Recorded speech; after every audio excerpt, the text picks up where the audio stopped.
Bizda 8-dars series va zero. Bu darsimiz oldingi have got, has got, hasga juda ham o'xshaydi.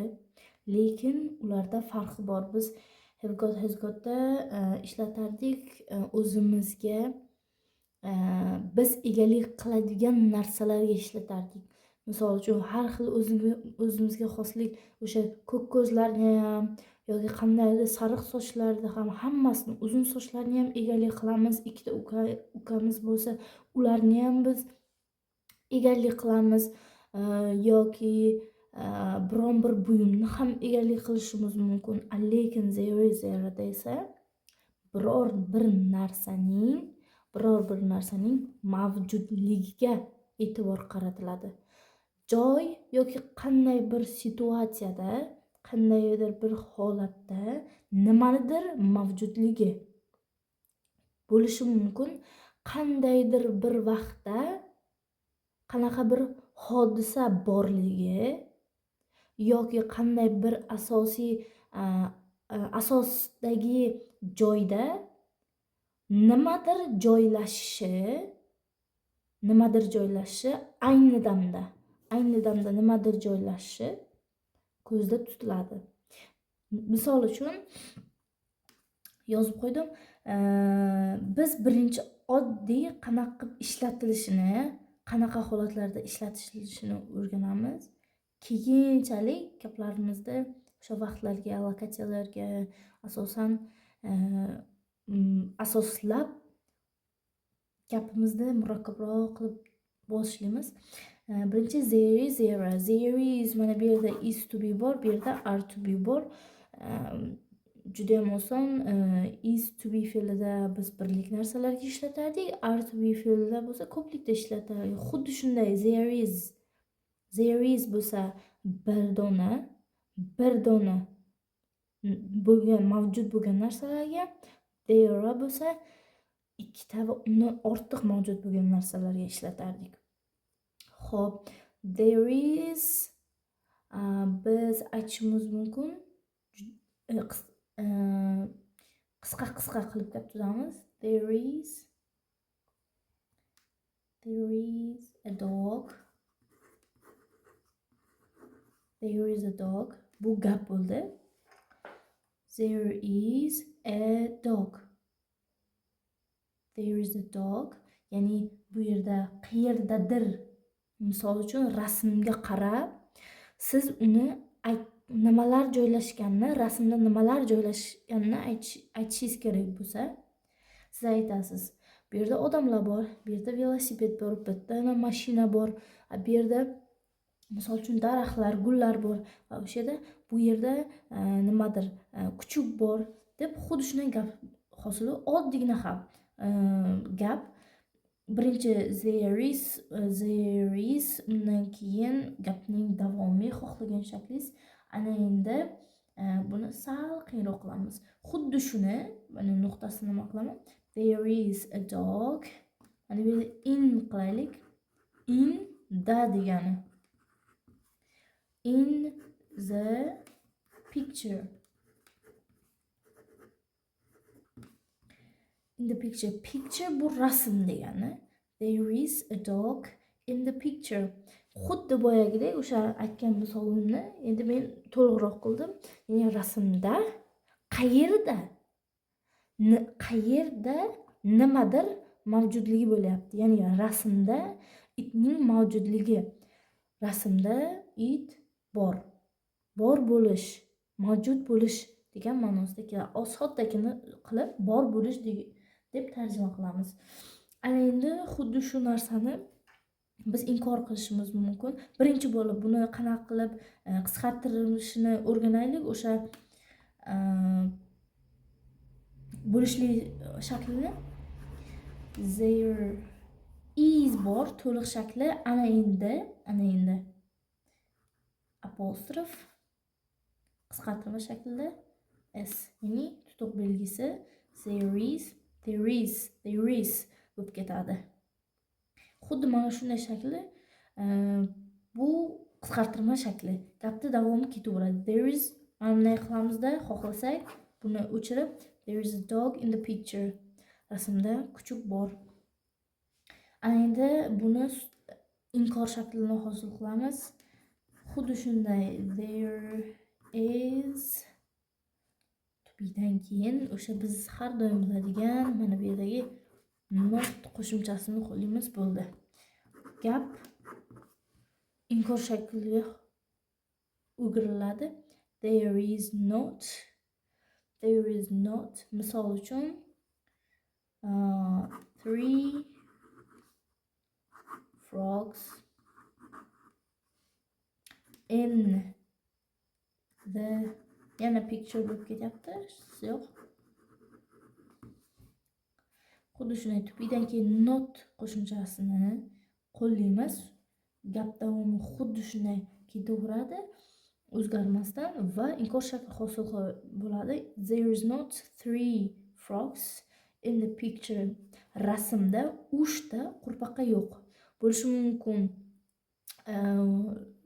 Rasmda 2 ta bo'lishi mumkin, bir dona yo'q, umuman bo'lmasligi mumkin. Ana endi gapni sal boshqacharoq qilamiz. Xuddi shu inkor shakliga endi sal qiyinroq qilaylik. There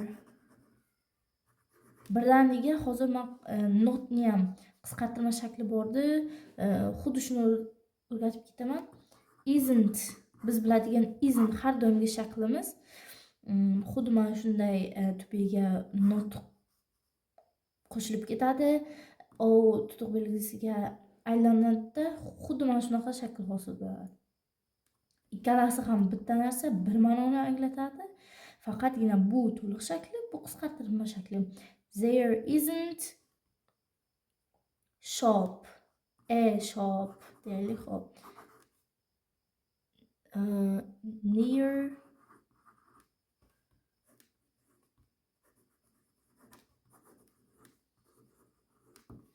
there isn't a shop near to my house. Mening near bu yaqin degani, house bu uy, my ya'ni mening uyim. Mening uyimni yaqinda do'kon yo'q. Bu nima bo'lyapti? Qandaydir bir joyda biron bir narsaning mavjud bo'lishi yoki umuman mavjud bo'lmasligi. Xo'p, bizda bo'lishi shakli, uning qisqartirma shakli va uning shu inkor shaklining qisqartirma shakli. Ana endi so'roq qilib berishimiz mumkin. Xuddi shunday so'roq shaklini hosil qilish mumkin. Qayerdadir biron narsa mavjudmi? Qayerdadir yoki nimadir bormi demoqchi bo'lsak, har doimgidek ana o'sha qoida so'roq hosil qilish uchun tubini hammadan oldinga o'tkazamiz. Bizda hozir tubimiz is hammadan oldinga o'tadi. Is there a radio?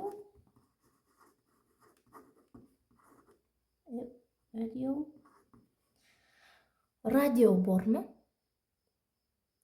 Mana shu yerda umuman olganda radio bormi degan gap hosil bo'ldi. Mana bu yerda izni, mana bu yerdagi izni oldinga o'tkazdik. Shunda so'roq shakli hosil bo'ldi. Yana bitta gap tuzishimiz mumkin. Is there a child in the garden? Biroz qiyinroq bo'ldi. Tubiga oldinga o'tkazilgan, demak bu so'roq gap. Is there a child? Child bu bola degani. In the garden, bog'da. Bog'da bola bormi? Bog'da birorta bola bormi? Degan gap hosil bo'lyapti. Ana endi there bu birlikdagi narsalarga, bir dona bo'lgan narsalarga ishlatiladigan mavjudlik hosil qiladigan gapimiz edi. Ana endi there bu ikkita va undan ortiq bo'lgan narsalarga jismlarga, o'sha predmetlarga ishlatiladi. Zero.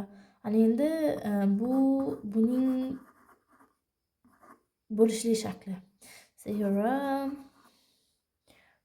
are 5 apples in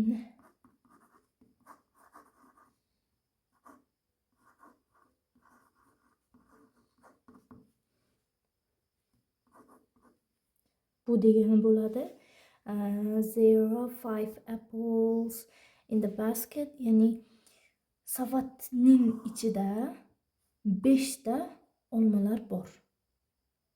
Savatning ichida 5 ta olmalar bor. Xuddi shunday tarjima chiqadi. Buni ham qisqartirsa bo'ladi, bo'lishli shaklni. Xuddi shu gapni, faqatgina mana bu zeroni qisqartiramiz. Qanaqa shaklda qisqartirishni ko'rsataman. Zero. Mana shu shaklda bo'ladi. Birinchi apostrof, ya'ni tutuq belgisi. Mana bu r o'chadida, mana bu re qoladi. Zero degan shakl hosil bo'ladi. Bunisini ham ikkalasini ham yozsangiz to'g'ri, hech qanaqa xatolik yo'q. Mana bu r harfi. Xo'p, endi biz qilamiz inkor shaklini hosil qilamiz va bitta gap yozamiz.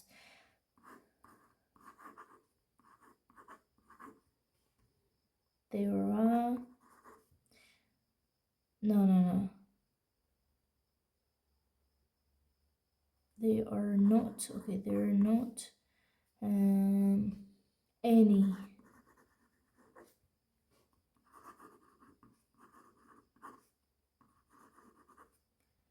children mana buni qisqartirib mana bu yerda yozdim. Mana xuddi shunday shaklda ham yozsa bo'ladi. Xohlasangiz rni bunga qo'shib yozing. Zeroni o'zini qisqartirib yozing. Xohlasangiz notni rga qo'shib qisqartiring. Ma'nosi any, bironta degani, here shu yerda, mana bu yerda degani. Bu yerda birorta bola yo'q. Birorta bolalar yo'q bu yerda degan ma'noda keladi. Ana endi aren't bu shaklni siz bilasiz. Shuning uchun bunaqa shaklda yozdim. R bilan, ya'ni to be bilan qisqartirma shakli xuddi shunday, gap o'zgarmaydi. Ana endi so'roq hosil qilamiz. Xuddi mana bundagidek rni hammadan oldinga o'tkazamiz va are there bo'ladi. Are there bo'ladi. Are there two, misol uchun two snakes. Misol uchun siz qandaydir bir forest, ya'ni o'rmonga borib qoldingiz. Bu yerda do'stingiz sizdan uzoqroqda va siz unga qichqirib baqirib aytyapsiz. Are there two snakes? Bu yerda ikkita nima bormi? Ilon bormi? deb hayratlanyapsiz. Xuddi shunday so'roq shakl hosil bo'ladi. Are there two snakes? Tubini zerdan oldin o'tkazdik va gapni davomi ketaverdi. Farqi bir xil, ma'noda farqi bir xil, faqatgina bunda. Bitta narsani, bu yerda esa juda ko'p narsani aytib gap tuzasiz. Ma'nosi faqat shundan o'zgaradi. Biz o'rgandik bo'lishli, inkor, so'roq va qisqartirmalarni o'rgandik va mana shu bilan bu darsimiz ham tugaydi.